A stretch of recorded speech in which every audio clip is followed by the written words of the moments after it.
Whether you feel like evading a bunker's air defences before entering on foot to clear it out, or you fancy fighting your way onto an 890 jump to stop it being hijacked, there are a range of FPS missions in the game right now. So if you're looking to engage hostiles directly, or just for a few tips on how to improve and avoid those pesky bugs, this one's for you. If you want to go face to face with the AI in nothing but your underpants, well, flight suit, but you get my point, then feel free. The good news is that for most part, AI can be pretty scuffed, so you can miss the fact that you only have a couple rounds left in your gun, or whiff a whole bunch of shots, and still come out on top 9 times out of 10. But every so often, the AI will channel its inner Terminator and just delete you, so it's always wise to gear up first.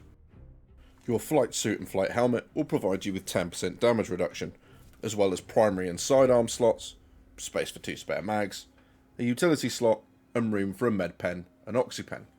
Now I'm going to run the details of each of the 3 different types of armour on the screen while talking about them in a general way, because there's really no way to read it out and make it sound interesting. Now bear in mind is that every single suit of armour from here on out will give you 1 sidearm slot and 2 utility slots. If you're just starting out or you're low on cash and you're desperate to do FPS stuff, then the good news is that you don't need a complete suit of armour to get all of the benefits. I mean, obviously, if your location doesn't have armour on it, you're relying on your flight suit to keep stuff out. But if you can only afford a few pieces, then the chest armour is going to give you all the weapon stuff. It's what's going to give you your grenades, your weapon slots, and your spare mags. Leg armour is what gives you the extra slots for med and oxy pens. So if you need to prioritise, I'm sure people were expecting me to say chest and head. I would go for chest and legs because I consider those med pens just as valuable as guarding your head.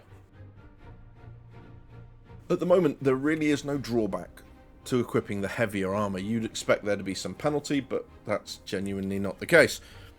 In the future, it will get to the stage where you need to be in a flight suit to fly your ship. So if you're going to fly a single-seater, you'll need somewhere else on that vessel to store your armour, or you're just going to be engaging people in a flight suit.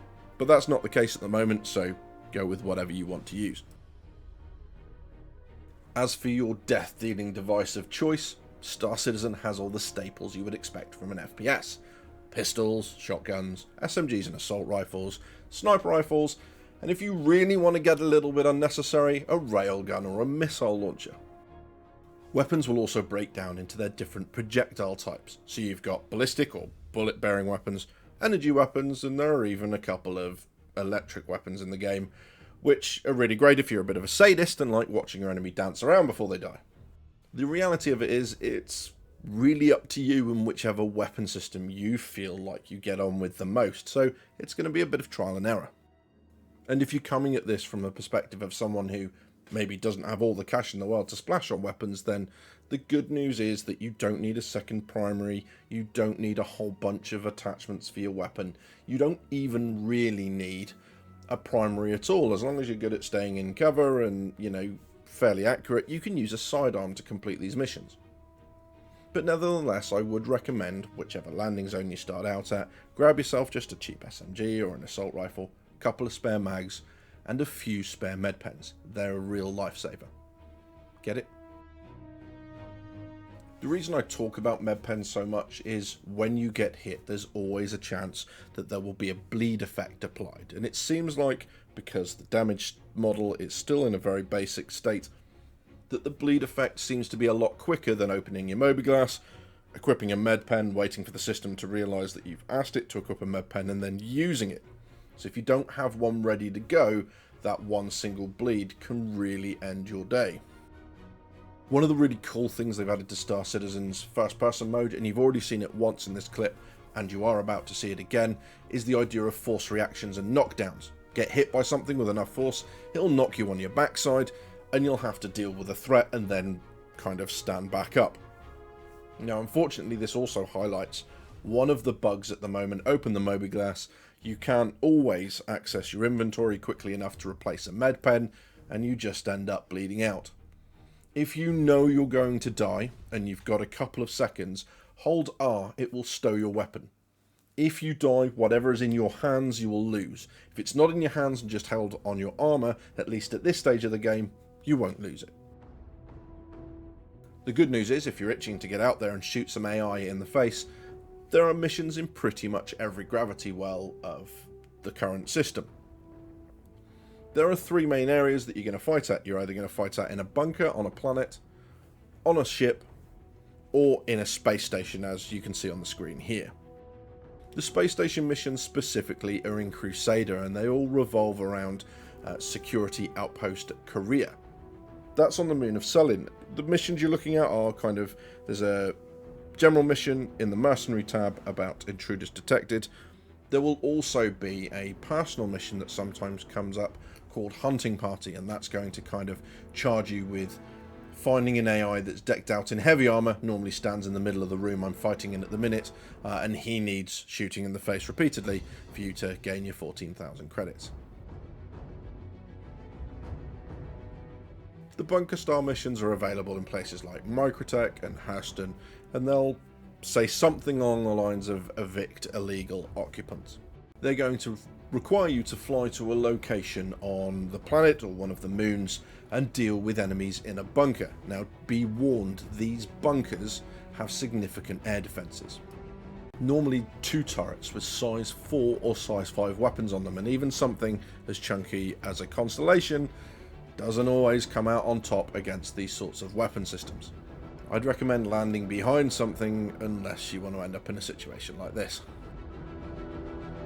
These missions are really kind of cool because the bunker's layout are interchangeable. There's 2 floors and you can appear on either one at multiple points, so you really do have to adapt to what you see on the ground. Run round, shoot the guys inside.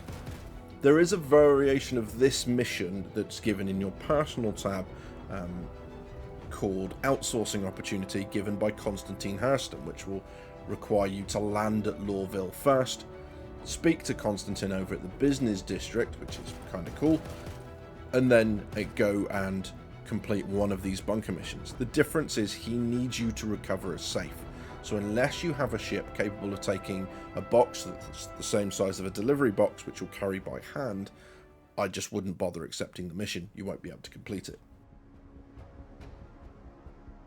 As far as fighting on board ship goes, the 890 jump boarding in progress missions are available at Microtech and ArcCorp, and they require you to kill a couple of ships outside first, then fight your way on board through the ship to neutralize all of the boarders. I'm not going to do walkthroughs in this video, obviously. It would end up being about an hour long, and some of you are going to want to figure this out for yourself, and I think that's great. For those that do want to walk through to know where everything is, I'll be releasing one every Sunday for the next couple of weeks until I get the ones out of the way that I want to do. So if you're happy, you don't worry about spoilers and stuff, then make sure you subscribe so you see when those go live. Now, you're not going to make masses of credits from doing FPS missions, not just because they don't pay that much and they take longer on average to complete, but also obviously you're using up ammunition, you're using grenades, you're using medpens, so your general expenditure is going to be much higher as well. What they are is an awful lot of fun, especially when you get a friend and you're kind of teaming up and I'll take left, you take right. They're really good fun for that sort of stuff. I'm only going to mention customization briefly because it's a level of gameplay that you don't need to get stuck in, and that's a good thing on the cost front. You don't need to customize your weapons to make them massively more effective. You're not going to be disadvantaged hugely if you don't. It's something that I suggest you play around with and really see what you fancy. I tend to use weapon customization more for missions where I know I'm going to be operating in the dark, because it gives me an extra flashlight to muck around with so I can move my head and still have something pointing forward to see where I'm going. You can buy attachments pretty much anywhere you can buy weapons. They won't all be available, and there are, as you would expect, different sizes for different types of guns, so it's just going to be trial and error to make sure you find them. Once you're a little bit more flush with cash, I tend to buy a few of everything, so that if I do happen to die with a weapon in my hands and therefore lose it, I've still got attachments. It doesn't mean another trip to the shops, excuse me. I've already got those weapons and attachments in my inventory. And just for a bit of weapon eye candy, this gun on the screen, the F95, love it. It's the new light machine gun from Bearing. It is easily my favourite choice. And for the heathens wondering why I haven't mentioned the grenade launcher so far, grenade launcher is just easy mode. Sure, go use that if you want. Every weapon choice is valid as long as it kills people, but I just find the grenade launcher too easy and the rounds far too expensive, so I don't tend to use it at all.